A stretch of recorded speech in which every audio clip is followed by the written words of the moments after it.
All right, folks, we're back again for another week of midweek. I'm just trying to get angled properly here. And I'm really looking forward to tonight's show. Not that I haven't looked forward to all of them to this point as well, but Damon Allen, Hall of Fame quarterback, is going to join me on tonight's show. And he is entered the mix right now. Talk about on time. I'm going to hit his name right here, and we're going to bring him into the mix and get things started right away.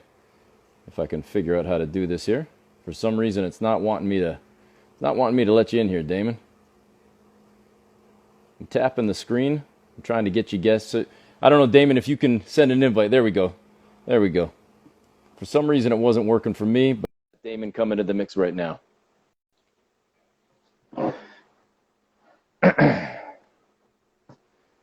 Hey man, how Damon, you doing? How you doing, I'm Ian? great. I'm great, man. Good to see you. Good to see you. Man, nice to see you too. Um, First off, how are you keeping?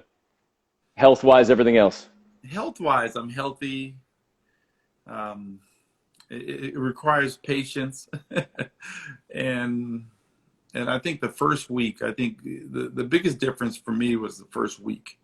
Yeah. Man, I found myself, man, I was just eating like all day, snacking, and I think the first week I put on a little bit of weight, and then I started to look at, what should I do during this quarantine? Because, you have 24 hours in the day and night. And so I had to start thinking about, how can I manage my time much better or in the midst of learning things. So I always believe in things like,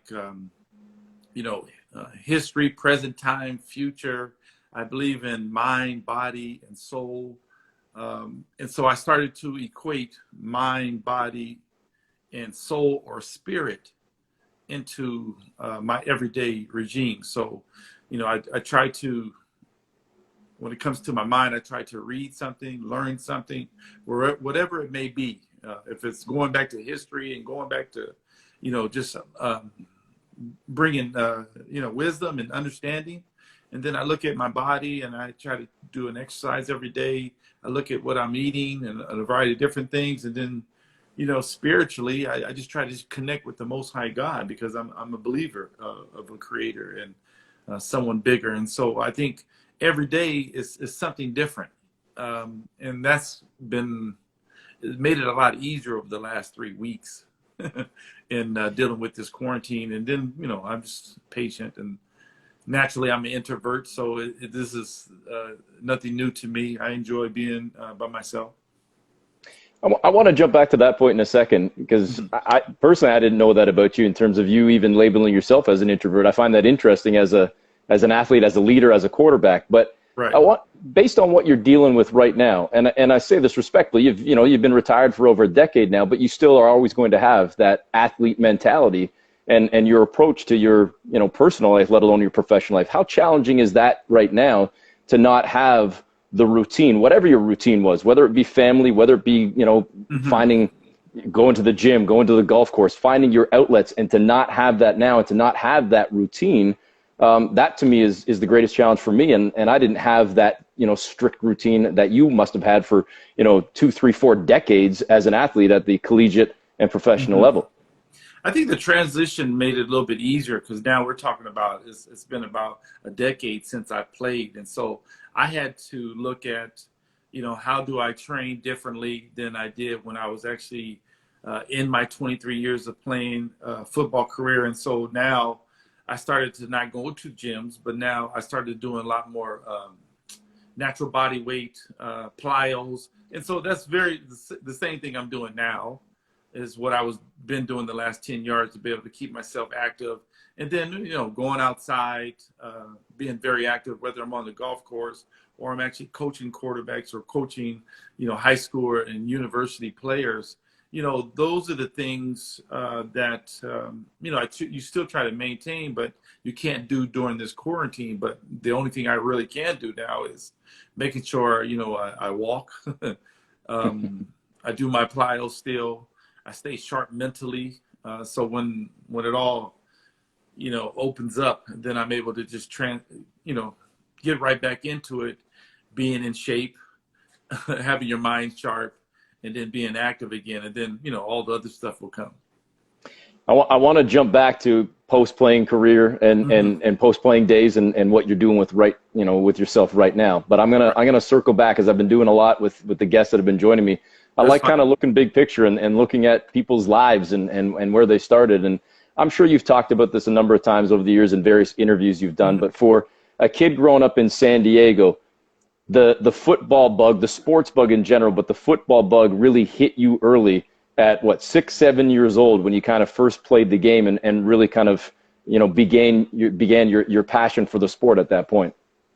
Yes, it did, and that was due to my big brothers, Marcus and my oldest brother Harold. Harold's 4 years older than me, and Marcus is 3 years older than me. And so it wasn't like I hung around these guys. I had to just look at them from afar. And then around our neighborhood, we had very athletic families. And so how we got into sports is really due to the fact that there was another family called the Kirkendalls, and they were walking by our house going on way home with uniforms. They would either have football uniforms on or baseball uniforms. And I remember my brothers used to go to my father and say, "Hey, we want to play Little League baseball where the Kirkendalls play." And then right away, instantly, my father got involved. And so just like Canadians go to the cottage on the weekends Yeah. for their rest family time, we spent our time at the baseball diamond or the football field throughout the whole summer. And we would go from one sport to the another, but that's where the passion, and plus my father was a sports fan, and even on Sundays we used to watch our favorite teams play. We would mimic what we seen on the television show, and then, if we saw a football game like Leroy Kelly plays, the Cleveland Browns, Jim Brown was, playing, or my brothers were doing those things, they would go down and water the backyard and put on their football gear and mimic what they just seen. And so the passion has always been there for our family. But my father was always a father that said, if you decide you want to do something, you can't quit it. You be dedicated to it. And I think that's where the whole start of it began. The one thing that stands out for me as well when you talk about, being able to kind of play as much as you did, and listen, I don't have a cottage. I'm not rich enough to have a cottage, but as you say, the Canadian thing in the summertime to go to the cottage, when you're in the States, but especially when you're in the southern states, and we think about professional athletes over the years in all sports, but especially when we talk about football and basketball and baseball, it's Texas, it's California, it's Florida, because of the fact that the weather's so good. I mean, you can play year round, be outside year round, and that enables you then to be able to kind of hone those skills that much more, maybe play multiple sports, yes, and I want to get to that point because I know you weighed in on that last week, but to be able to continuously play and not maybe have to hit the pause button like a Canadian kid who's maybe into football or specifically baseball in the summertime in the better weather, but then all of a sudden the snow starts falling and the winter hits and it's like, all right, what are we going to do that we can play something indoors? Well, it's kind of hockey and what else? Maybe some lacrosse. There aren't a lot of options. Right. There's not a lot of options, at least in the States, especially in California, where the weathers and the seasons are much longer, especially in the summer, fall, and it's still nice. They're allowed to play multiple sports and still get every one of those sports in. And I do realize that, each sport creates and builds your body in different ways, and it helps you become a complete athletic body, because baseball builds up certain muscles, football builds up certain muscles, basketball do as well. In as many sports you can play, you just allowing yourself to be all around in your movements and the different attributes that esports brings to your body. And so I think in that sense, yes, we all played baseball, football, basketball growing up. If we didn't play, and go to different levels, you were playing intramurals, or you're playing in the street with your friends. And so that's how we learned to play, and is basically going outside and playing like you're outdoors all day long, and you're going from one sport to the next. in our backyard, the fact that we have floodlights in our backyard. We played night basketball, aluminum can baseball at night, you name it, we did it. And the fact that my father was involved as being our coach, whether it's baseball or football, he coached my older brother, he didn't coach me. But the fact that your coach, the good thing about you having your coach, your father is the coach, he has all the equipment.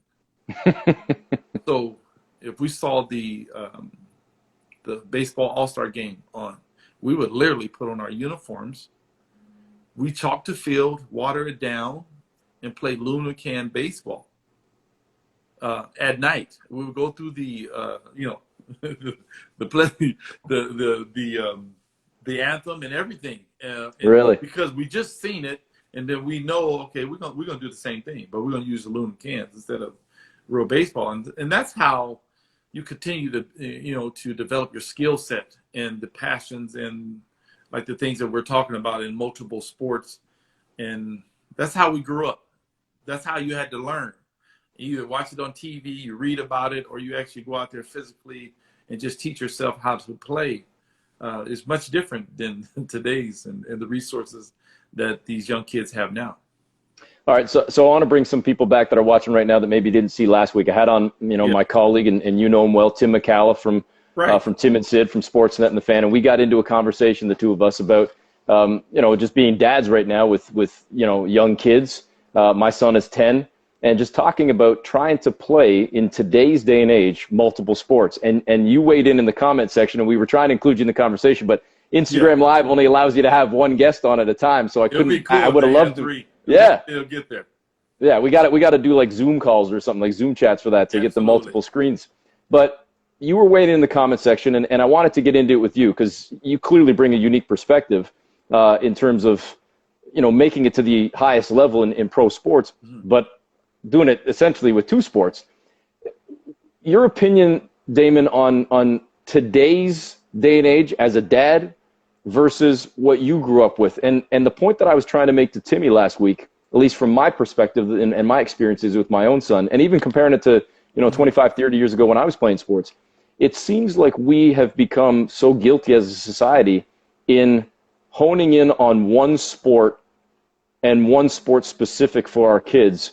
And there might be some exceptions to the rule. There might be the odd kid he's playing hockey and he also plays basketball. But at the end of the day, at some point, whether it be at 10 or 12 or whatever age it is, you're going to get to that point where it's going to be, all right, you now have to focus on, there's 3 days a week of practices and there's 3 days a week of games. And then there's also, off-land or off-ice training and, dry land training and all this stuff. Or basketball, if you're not playing every day, then you're not making rep. And if you're not making rep, then house league isn't good enough. And we've gotten to that point where we're so focused in on just being one sport specific, and the money that we as parents are throwing into that as well. Absolutely. If your kid doesn't make the pros, it's almost like, man, you're out, tens of thousands of dollars, but you're also not doing any positivity for your kid. You're doing more harm to your kid in terms of their body and their mind development by only focusing on one thing and not allowing them to experience other sports.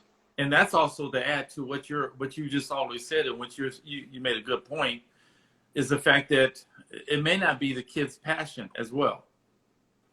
It may be the parents' passion, what the kid wants to do. And so even that's a small element. But for me is, if you choose one sport, then you're going to have to do, like you said, not only play the sport, but then you're going to have to train in such a way, like you said, dry land and hockey and all that stuff. But what happens is all that is taken care of when you actually go from one sport to the next sport, and you're taking care of all the in between, the dry the dry off-land training and the dry land, yeah. Right. So if you play multiple sports, you're going to pretty much maintain your range of motion, flexibility, being in shape throughout the whole year.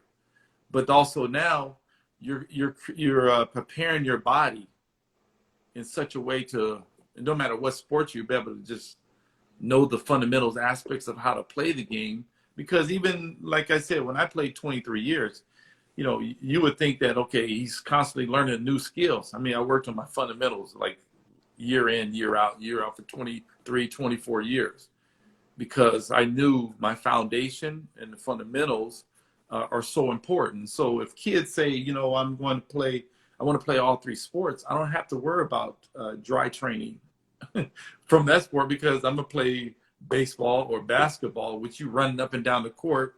Sure. It's going to keep you in shape. But at the same time, you're actually building different muscles in your body and abilities in your body. So now when you come out of it, you're a much complete athlete, embodied movements, than someone who just plays one sport. Now, how do you play that double-edged sword, though, of and I know Tim made the point of this last week. At the end of the day, the elite athletes, you know, to pardon the cliche, the cream is going to rise. Right. If you have it, it's eventually going to find you, or you're going to find it, and it's going to take you. Right? Absolutely. It's just like me and you. If I didn't know, we can go to any hockey game, any little kids hockey game, and we go to the stadium, and you can pick them out. I don't know, not one kid, but I can pick them out and go, okay, him and him and him, because why? when you just have it, yeah, and someone who may get it at a young age for the skill, but then all of a sudden now, you know, you start to see the intellectual side of how they play compared to other kids. Then there are exceptions where you say this kid is supposed to play hockey, right? Yeah. So you have the ability to see that as well, but you also have the ability to know that, okay, man, if we look at Dave Winfield, I mean, he could have went to school on a scholarship to three sports. Yeah. Football, baseball, and football. But we know he eventually went baseball. So then you have kids that have that kind of ability. And there are kids that, yes, you're supposed to be a hockey player. I mean, your passion is there. You don't want to play no other sports and all those things. And then you have to manage the passion and how much you do to make sure that he's still well rested, he's still a kid, he still gets to do other things, and you don't burn him out at such a young age, because we also have those witnesses as well. in sports, yeah. Where you say, well, okay, Westcott was really at a very young age. What's the quarterback? Man, that played for the Raiders, and he also played for the BC Lions, and he was with me. Oh man. I know who you're talking about. It's I'm drawing a blank now too. I know exactly what you're talking about. It's on the tip of my tongue. Yeah, and so he was a young age, a child football quarterback prodigy. I mean, he was like at a young age eating proper stuff already. And, right. And eventually what happens to him is he burned out.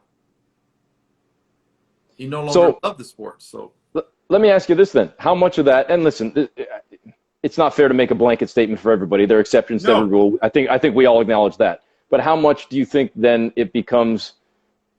It's the parents perhaps that are a little more guilty, as we talked about. If it's not the kid's passion, but it's now more the parent's passion. So now the parent feels, and this kind of ties into where I wanted to go with this too, is that if, as much as we acknowledge that it really takes that it factor, there's also, and I go back to maybe what I said 5 minutes ago. There's the kid next door that's playing house league one year, and he's playing with his buddy in house league, right, and they're having a good time. But then, you know, Tommy goes to rep, and Johnny stays back in house league, and then Tommy goes to second year rep, and maybe Johnny now decides, I'm going to try rep. And if you're not keeping up with the Joneses, and if you're not playing in the same leagues and playing at the same level and spending the same money on the same equipment and the same training and the same coaches and the same additional stuff, at some point your kid's going to get left behind unless they have that it factor. And how much of that it factor is honed and developed by having better coaches, more playing time, more court time, more field time, et cetera? Or does it just simply come down to having having those genetics? Exactly. I mean, how do you kind of balance how it all plays out? Well, I think everybody's journey is different. I mean, that's what I'm saying. Everyone's journey is not going to be the same. I mean, it makes it very obvious, like throughout, you know, history, no matter what sport it is, not everyone's a first round draft choice where they go right in a straight line to the position. Sure. There's so many other great players that had to go around the corner You got to go up and then have to take 10 steps back. You got to make a U-turn, right? They get lost, but eventually it's the destination where everybody wants to get to. And so that's what makes everyone so unique. That's what makes everyone's journey so, that's why they can, talk about their journey and how they make it. That's the uniqueness. But like each person must have the foundation and the fundamental skills to play. And yes, you're going to have some exceptions, and some very gifted football players, very gifted baseball players, very gifted basketball players, hockey players. I mean, you're going to always see that in the game, phenoms where people go, man, he was special when he was 6.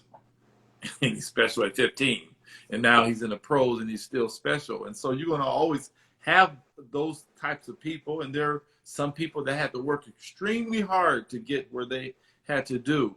But at the end of the day, it comes down to their passion, what they wanted to do. Do they believe in themselves?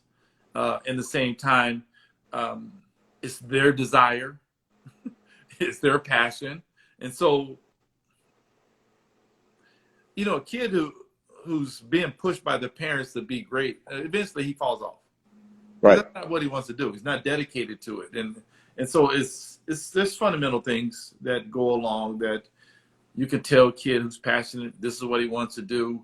You don't need no alarm clock to wake him up to work at his craft and all those things. And so just like I'm passionate with golf, I don't need an alarm clock to pick up when I know I have a game at such and such time. I don't need an alarm clock. I mean, right. I'm already, the night before, I'm already got my outfit out ready, what I'm going to wear, and all those things. And so, and still have that kind of passion to be good at something. And so kids have that. And then you can always tell the difference between a kid who's being pushed by his parents, and because it shows in his demeanor and his passion how much he wants to work at his craft. So it's interesting. Yeah, fine line. And as I say again, the exceptions to the rule. I can think of. I mean, both my examples are basketball right now that I'm about to cite. But you think of Pascal Siakam and the way his journey, his career has taken off. An all-star season this year, and he's been playing basketball for less than 10 years. He's a kid that grew up on soccer till he was 15, 16 years old, until he found basketball. And then I just finally, literally 20 minutes before coming on with you, finally finished sitting down to watch the first 2 episodes of the Jordan documentary, The Last Dance, which I'm sure you've seen, and most people watching it. I just had it on. So you think, and I say it to my son, and again, he's 10, but I say, Michael Jordan got cut from his high school basketball team. Michael Jordan. So you talk about finding your journey and finding your path and finding your way, and it has to be your own. Some of the best ever, I mean, arguably the greatest ever, still had to find his way even as late as high school before it really kind of set in motion. And plus, like saying, even for me, I used everything to motivate me. It's always funny. Like I always talk about my brother, and because he's been a tremendous example of someone believing in himself. Someone's willing to, change and play multiple positions to ultimately get to where he wants to go. My brother goes to USC out of high school as a free safety at USC. Now, what makes a kid a free safety, realizing when you get there, you have Ronnie Lott and Dennis Smith as the starting safeties, and you're a freshman? What gives you the audacity to believe that you can win the Heisman if you switch your position? Never played running back before. Never played into arguably the toughest. Right. Getting pounded every day. Never played running back before. But what he did in high school, he played quarterback. He played defense. Blocked for Charles White to the Heisman. Never played fullback. A blocking back at 190-some years. So you look at all the experience that he learned, which prepared him to now. Now, when he goes on the field, he's thinking like a quarterback. He played fullback. He's tough, right? He's an athlete playing tailback, and now he's learning how to play the position. But 2 years from there, you're saying he's won the Heisman, and he's the first back to ever rush for 2,000 yards. So ultimately, when that comes down to, you have to look at what? His passion. What he wanted to accomplish in life. Who did he want to be? What he believed in, that he was capable of doing. All those things are wrapped up in what? Hard work, dedication, and then at the same time, the support of your parents. One of the things that my parents always did for us was the fact that they kept our tanks, our gas tanks, like full. Right? We didn't know if we were wealthy. We didn't know if we were poor. I mean, we just hey, out in the street playing, food was on the table, we ate, hey, went to school, and there was some disciplines there that my father wouldn't tolerate, but to do. Once we chose, he said, hey, we're going to support you. So not everyone like grows up that way, but at the end of the day, it all came down to what you want to do in life. And we learned that very early when my father was in construction, and he used to take us to work. And I'm telling you, he worked us hard in that hot sun, carrying wood, taking out nails, and barely feed you. And everything he allowed us to experience, he always said, this is a life lesson for you. If this is what you want to do in life, we already understood what hard work was. Right. And we like, no, we don't want to do this. So we all basically gravitated to sports and what we wanted to do there.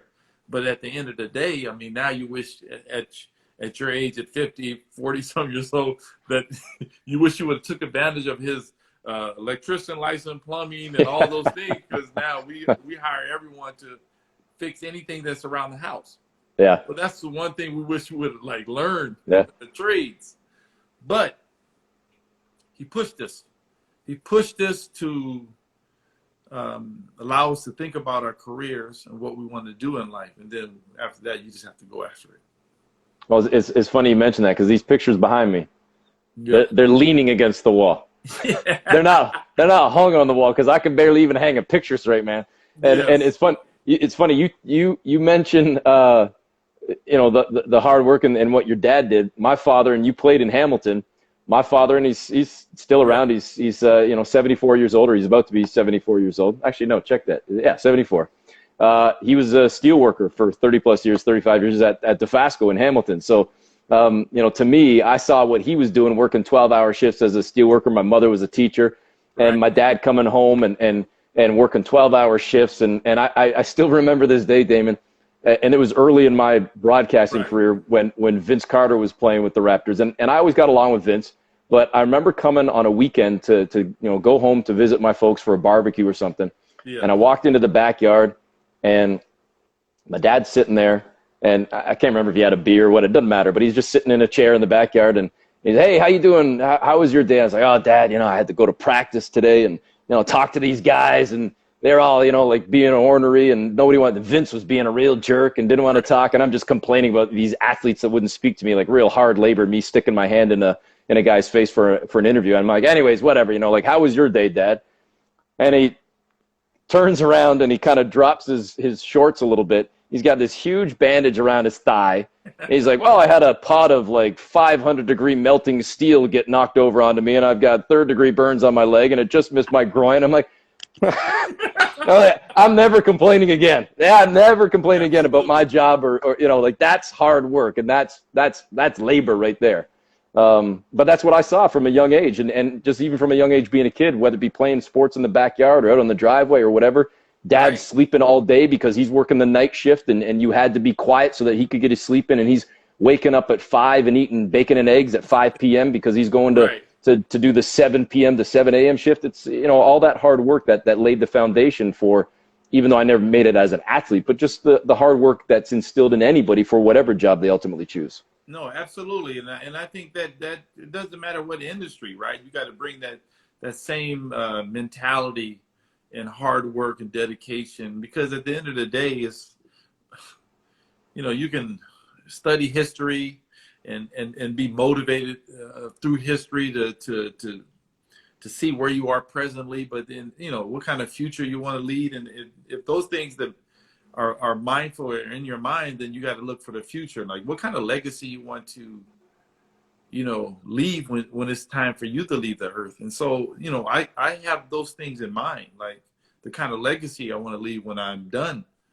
and no longer on this earth. And so those are the things that motivate me to, even now, is to continue on. You got one life to live, and you hope that you live it in such a way that is, you honor your parents because they're the one that gave you your last name. And so it's small fundamental things that I was taught that I still hold today, right? One of the reasons I don't get in trouble is because of my parents, because like I said, I grew up, I always wanted to honor them in everything that I did, which, I want them to be proud of the fact that, they have a son that, don't get in trouble and things like that.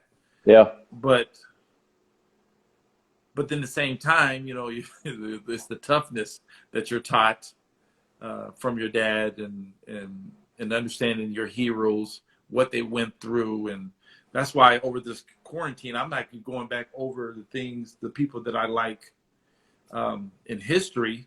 I'm going back over their stories, like the Willie Mays and the Jackie Robinson. And then I'm expanding the football, where the first African-American football player was Fitz Pollard. He played in the 1920s. And not only was a great player, but he was the first African-American coach in the 1930s, the first one ever. And so going back over that history and understanding where the game is and now, it just allows me to see presently where I'm at and to be able to recognize those things and be able to handle myself in such a way that, you make the best decisions based on, what you're dealing with. And so those things are very important to me. And that's why I do a lot of research. Damon, the thing I love about conversations like this is, and again, I said this in one of my previous episodes, in my entire career, I've never written a question down. I just know in my mind where I want to go. And then you sit and you listen to somebody. You sit and listen, and you never know where the next question is going to come. From what they're telling exactly. You. Yeah. So because you just went there, I got to go down the path with you here. We often, as Canadians, and I'm saying this as a Canadian,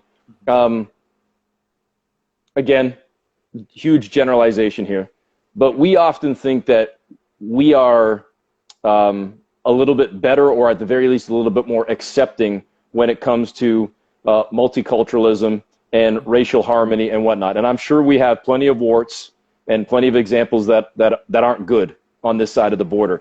But from what you experienced as a young man growing up in the United States, in the South, as an African American, to what you then experienced in Canada, for all the talk that still, as pathetic as it is, all the talk that still goes on, and rightfully so, about the lack of African American quarterbacks, African American coaches in the National Football League, what was it like for you as a black quarterback in the CFL on this side of the border when you're comparing it to what maybe was being experienced in the mid to late 80s and throughout the 90s into the National Football League? Well, like I said, I grew up in the 60s. And so you grow up in the era where, my favorite team in the 1970s was the Pittsburgh Steelers. So my firsthand understanding of, the black quarterback, I watched Joe Gilliam play. And I watched Joe Gilliam pretty much be in the situation with Terry Bradshaw being the first round pick. And even Bradshaw to this day tell you that Joe Gilliam was a better quarterback than he was. But it also prepared me in a sense to understand that how strong you have to be mentally just to play that position as a quarterback of color, because now the microscope is much bigger. They see everything that you do compared to maybe your counterparts that their microscope is very small. So you only see small parts of their game. But when you're dealing with, and so I had that kind of mentality growing up that when I played, you have to be somewhat perfect and be on point, mainly mental. It's not necessarily the skill set. It's the mental aspect, the things that you have to deal with.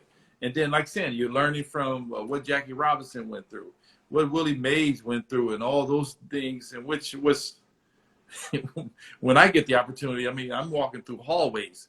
So you can't lock me out of like dressing with my teammates. And so you take what you learn from history, and then you try to place it in your present state, and which gives you, I believe, it gave me not only motivation, but it also gave me a sense of pride to seeing the journey of where we're coming from until where I am today. So when I first come to the Canadian Football League, the National Football League was basically saying that, we want to change your position. But I know part of the reason why they wanted to change my position, because I was about 150 some pounds coming out of. I can relate to that. Right, I was about 150 some pounds coming out of Fullerton, in which it always it kills me, because I think about it, I was like, when my first year in the CFL and I weighed in with the Eskimos, they were literally shocked. The room went quiet when I weighed in at 157. And so when I look back, I'm going, man, well, how much did I weigh in high school? Because I probably put on weight to get to 57 to get to the Eskimos, but I'm trying to figure out, well, how much did I weigh at Cal State Fullerton? So I knew that was always a situation that when I went to the NFL Combine, I showed well. I had fast 40. I was an athletic quarterback, could make all the throws, high-rated arm, but let's not forget, the guy's only 150 pounds.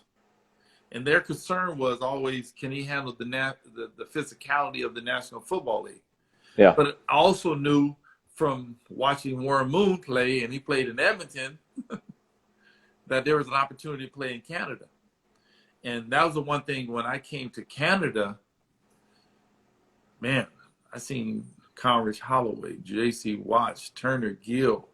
So it's guys that you've seen, watched perform at these different universities, but they're all in the Canadian Football League.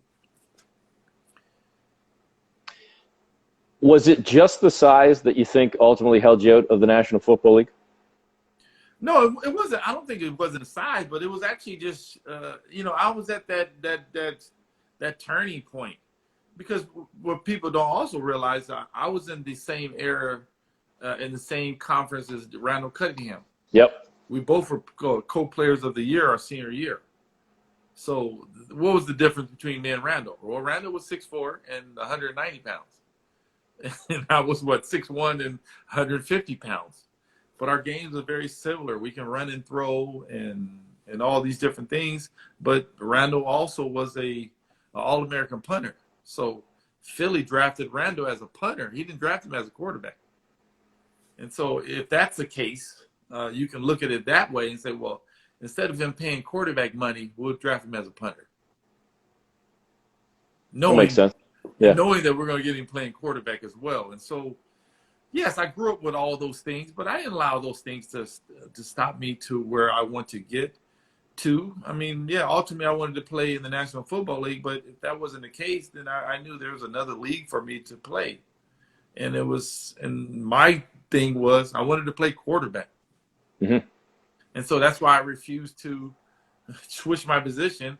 And I'm saying I'm going to Canada and playing, and maybe I play a couple of years there and then come back. But like I said, I've never grown any bigger. When I retired, I was about 185 pounds. Well, and you still look like you could get out on the field right now too. So Yes.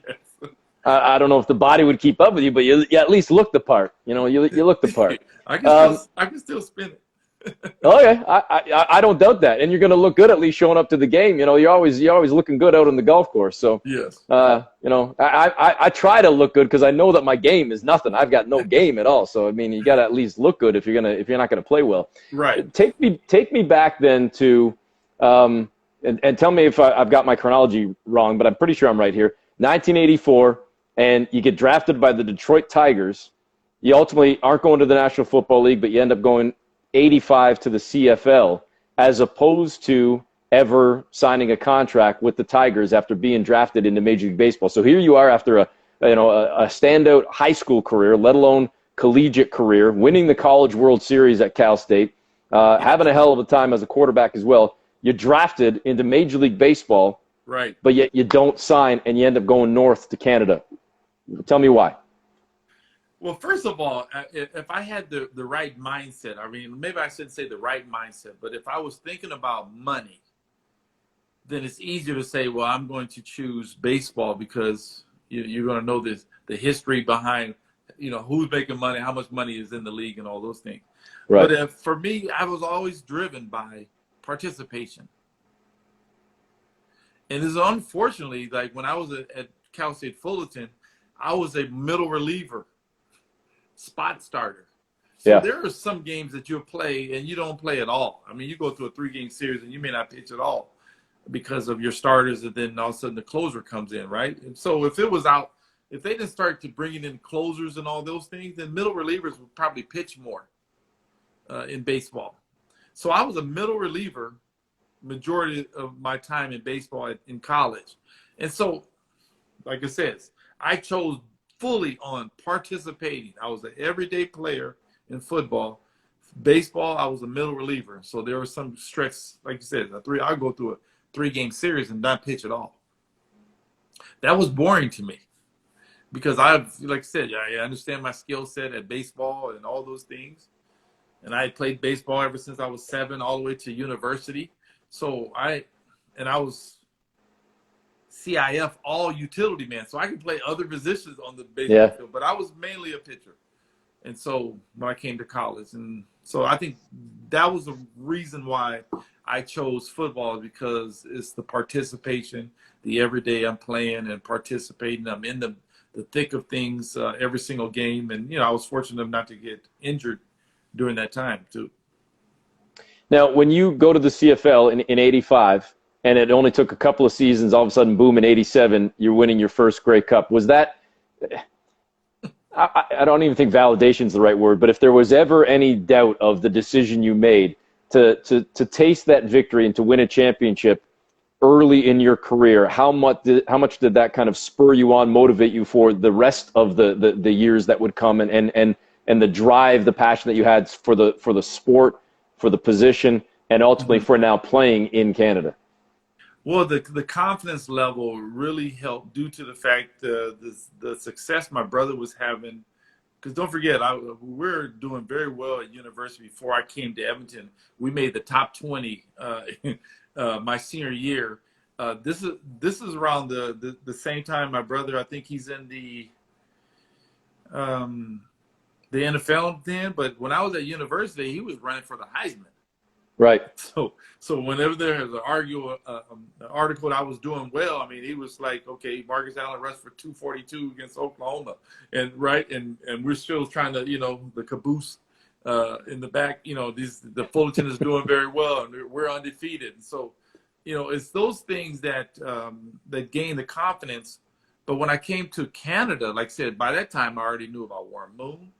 I knew that I was going to the same team Warren Moon was going to. The sense of history. I knew that my head coach was the great Jackie Parker. Like I was doing my research to understand, because I always wanted to be respectful in that way. So when I see an all-time great, I know exactly who he is. And so that was important to me. But then again, I played early. I was under a coach that believed that I need to have playing time every single game. Not actually start, but he will say, Damon, you're going to play, you're going to start the first series in the second quarter, regardless if we're losing or winning. And so he always gave me these little series here, 2 series here, and throughout the time. And so it prepared me. And when Dunnigan went down, they felt very comfortable that I can come in and lead the football team. And that's the confidence level, right? When you have success in those 2 series. And so when I eventually got my first start, my first year against Joe Barnes in Montreal, we beat him 38-1. Joe Barnes in his 13th year, they were first place in the East, and they played a Commonwealth my first start, and we beat them 38-1. So from there, success breeds confidence, and I believe I was a good teammate. It's interesting as well. You end up playing in Edmonton, then you go to Ottawa, then you go to Hamilton, then you come back to Edmonton in a trade, right? Only to win the second Grey Cup again. And did you ever get to the point? Because I know it didn't last long. Because you were in Edmonton for a couple seasons, and then all of a sudden, boom, you're back down into the States with Memphis. So I want to talk about that in a second.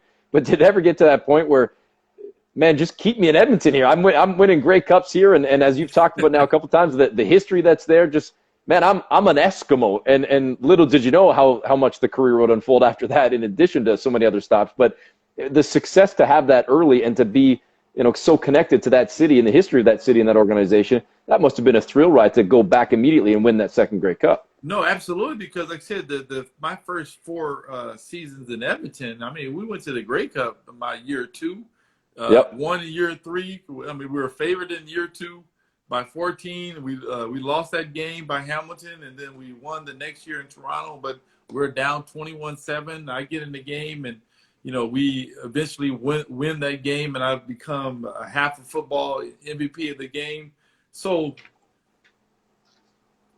like I said, when you have success, and I wasn't surprised that I, wouldn't have success, because, like I said, I can look back over my history and go, like, from Pop Warner all the way to high school, I won championships. So it's like the things that you've envisioned. I had a dream the day before in 1987 that I would play in the game. I believe that, if I play in the game, you have an opportunity to do well in those things. And unfortunately, Dunnigan got concussed, and then they gave me the opportunity to play. But all those things wouldn't have happened to me playing well if I didn't start one of the games in the regular season against Toronto when we beat them 41-something in Commonwealth. And I started. And so just going in that game, the fact that I played them in the regular season, one of my starts, and we won, I had confidence in the game that I was going to do well, and confident that, man, who wants to lose? No one wants to be like the Buffalo Bills in the first 2 Super Bowls. And so that's Come on, man. I'm a Bills fan. You're killing me saying that. I'm just saying, well, when you come in the game and you're down 21-7 against Toronto, which is a very good football team, I mean, you don't have no time to not play good in the next quarter or 2 quarters. And so that was really the start. Like, once we won that game, I mean, I think that really elevated me, and allowed other teams to realize, okay, Edmonton got 2 quarterbacks, 3 quarterbacks. I mean, Tracy Ham was holding the clipboard, and he's a Hall of Famer. So if me, Dunnigan, Tracy Ham on the same team, and then at that time, after that game, every team in the league was trying to figure out, what is Edmonton going to do with Dunnigan and Damon? Right. And so, like I tell quarterbacks all the time, man, it's all about putting aces in your back pocket, right? When you play well, other teams are paying attention. And so, and for me, those are the things I concentrated on in my first, 2 to 3 years, because, like I said, even though I played in my first year, I played in my second year, half the season in 86 and half the season in 87, I was prepared once, I was given the job. And eventually, Edmonton's like messing with me with my contract, and that's how I ended up going to Ottawa, because the same guy we won the Grey Cup with, my offensive coordinator, got fired in Edmonton because they fired all the coaching staff after we won the Grey Cup. He gets the job in Ottawa. Well, he knows my capabilities. Yeah. Just like Hugh Campbell knows the capabilities of Warren Moon when he went to Houston. Sure. Okay, so you win 2 Grey Cups, MVP of the Grey Cup in both in your first 6-7 years in the league, but yet that itch is still there to maybe scratch in terms of baseball. So after '93, you sign a contract with. Yes. This must have been cool for you, I would imagine, as you said earlier, as a fan of the Pittsburgh Steelers growing up, to have a chance to maybe go to the city of Pittsburgh. Now, ultimately, you don't go to Pittsburgh as it all unfolds, but right. On your and tell me if I'm wrong in the story, but you in the off season, you're kind of making your way back to Edmonton, getting ready for the season, but you decide to go down for a tryout in Pittsburgh. You end up signing a contract. You go to '94 spring training, but ultimately you don't end up playing for the Pirates. So what I find that fascinating. First of all, you get drafted in '84, and a decade later, you're still good enough to get a contract or at least an invite to spring training. That to me fascinates me in itself. But what was the thought process there? Was it simply just like, I got to close this door, or are we talking like Michael Jordan here, walking away from basketball and trying the White Sox? What was it for you? I was serious when I decided to do it. I was serious about training. What people don't, because you were playing in Hamilton, right, with the Redbirds, when I played, when I got left Ottawa and signed with Hamilton, people in the off season, I was playing for the Hamilton Cardinals. Redbirds. Or the Cardinals or Redbirds? Redbirds or Cardinals? Either way, yeah. Okay. I was playing for the Cardinals or the Redbirds on my off days. Yeah. But see, at this time, I already knew that I was going to have this tryout. So I was played that in the off season, but still, play football for the Ticats and being dedicated to it, because before I got there, they were 3-15, and then when I played that 1 year, we were 11-7, and we went to the Eastern Final, but we lost. And so the trade comes up, and that's how I came back to Edmonton. So I had to okay the trade. So when Hamilton was trying to convince me that they believed that Don McPherson can do my job, I said, okay, Edmonton wants me back. So, and I know I'm going down to Pittsburgh for this tryout. Right. I said, I'll take that trade. Okay, that trade. And that's how, we're always funny about it. That's how O'Shea came to Toronto and via Hamilton and Toronto. So O'Shea will always be significant in me and him, that trade, him coming to Toronto and Hamilton. So we finished the season, and my wife, my kids, we all drive through, because we're driving from Hamilton to Edmonton, and then we stop off in Pittsburgh. So we get to Pittsburgh. They got the GM. They got all their head scouts there. And so I get on the mound and saying, the day you want everything to go well, it went well. Because I was throwing 91, 92, slider, curveball, change up, everything. And they were asking me, where you been? What have you been doing? I said, I've been playing football. So they signed me that day. Went on the spring training in 94. I went on and played that season with the Eskimos. We won the Grey Cup. And then I went back after the Grey Cup season, they knew that I was going to play baseball afterwards. And I started working out with Mike Johnson in Edmonton again. So now I'm working out with a real pitcher who played out of the Montreal staff. I think he was in Montreal at that time. Okay. And I trained with him in the off season after we won the Grey Cup. So I went from winning the Grey Cup to right back to training to get ready for the 94 preseason. And that's how that story happened. So, like I said, I was quiet about my baseball. Yeah. And I trained and I worked out, but at the same time, my first, responsibility is football. Now, when you go down for spring training, how did things unfold there? Well, it brought me back to remembrance on how to play the game of baseball and pitch and, all the things, the experience I had in university, because, Cal State Fullerton during that time, we're very similar to a semi-pro or, double A or triple A team in baseball. And so, I knew that the pitchers run their asses off. I knew that that you play the outfield and hitting for the batter, you're shagging. So it brought me back to the reality of okay, man, be out in the sun all day, shagging, running, and doing. It's your time to pitch every 4 days. You're preparing for once the season starts. And they had always told me that, okay, you're on a fast track. You're on a fast track. And so because I was 30, and we got to see if you can pitch at this level and all this stuff. And I did well in spring training. They thought at that time I had the best changeup in the organization. Wow. And so what happens is baseball puts their all the prospects in Double A. So throughout the whole preseason, I was preparing for their Double A team. And so when I actually got put on the Double A team, then I started to understand about the 40-man roster. And so you dump 2 or 3 guys from the 40-man roster, it just switches and changes, right? So I went from preparing for the Mudcats, where they put all their prospects in, and they go Double A to the big leagues. I go all the way down to Winston-Salem A-ball. So you got one coach that knows about me, that saw me all summer, to a coach don't know nothing about me and who I am, but he has this old staff that he had before, and he made me a reliever. He made me a middle reliever.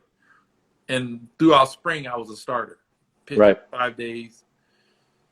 And so it's unfortunate sometimes because, you know, when people find out that you played football professionally and all those things, and then, you know, you got reporters coming down, they're putting in articles, and, you know, they're throwing out the money when you were making playing football, and they're all going, like, what are you doing here? So this is what the coach told me. He says, you know, I don't know why you're playing baseball. I said, well, I'm playing baseball because I'm dedicated, and this is, you know, I want to make it. He said, you're going to be a middle reliever here, and you know, you're a veteran player. You're older. You know, look after some of the young guys. I'm like, well, this guy, right away. I'm like, you know, that don't fit well for me. It's like, you know, you're not giving me an opportunity or the believe that what I can do. I mean, if you don't know anything about me, go to the organization and who saw me in spring and say, hey, this guy is legit. And so, yeah. We got on the buses, man, like Jordan. I wish Jordan would have been on our team. We'd have bought a bus, and the buses would have been so much better. But, you know, those bus rides going from game after the game, man, it was like, whoa. It started costing me money. It started costing me money to play baseball. And so it seems pretty obvious then why you eventually let it go. I eventually let it go, but at the same time, it was very difficult for me because I never quit anything before in my life. Right. But then you have to weigh in. Am I getting true opportunity here, and it got to the point where I'll say, you know, I'm going back to football, and that's how eventually I came back in '94, and you know, we lost that playoff game, which we went to the Grey Cup again, I believe. All right, I'm gonna take a pause for 1 second. I'm not shutting the thing down by any means, but this is like unprofessional of me here. Maybe I don't have a clock in front of me anywhere, so I don't even know if we got. It says 10:57. You got an hour, right? You got 3 minutes. Yeah, well, so we got 3 minutes left, man. I got another hour to go here. I'm gonna have you on for part two. We can continue on. You know, once it's over, reset up, restart. Yeah, I mean, we could potentially do that. I haven't done that yet, or I could just bring you back for part two because I'm only at like 95 of your career here, and I was gonna say there's a whole bunch of shout outs. I want to say thank you to the folks in the comments, and Mark McLemore's written in a couple of times. Come back, come back, huh? Okay, you got so we. All right. So, well, I don't know. You tell me. Is it better to have you back like next week for part two, or is it better to just like shut it down and continue the conversation for a little bit here? You tell me, because I don't want to. No, I don't want to. Fine. Like I said, you can shut it off. We can still chop it up, man. But it's all up to you. You can say part two is coming. All right. You know what? Let's shut it down right now. Honestly, folks, we're going to shut it down for like 30 seconds. I'll fire it back up because then we can do another 15, 20 minutes and then wrap it up. I'm not going to keep you for another hour here, but no, we're good. We're good. But all right, because I know it's late at night. So folks, come right back. We're going to shut it down for like 30 seconds and fire right back up. All right, Damon? All right. Thanks, man. Thank you.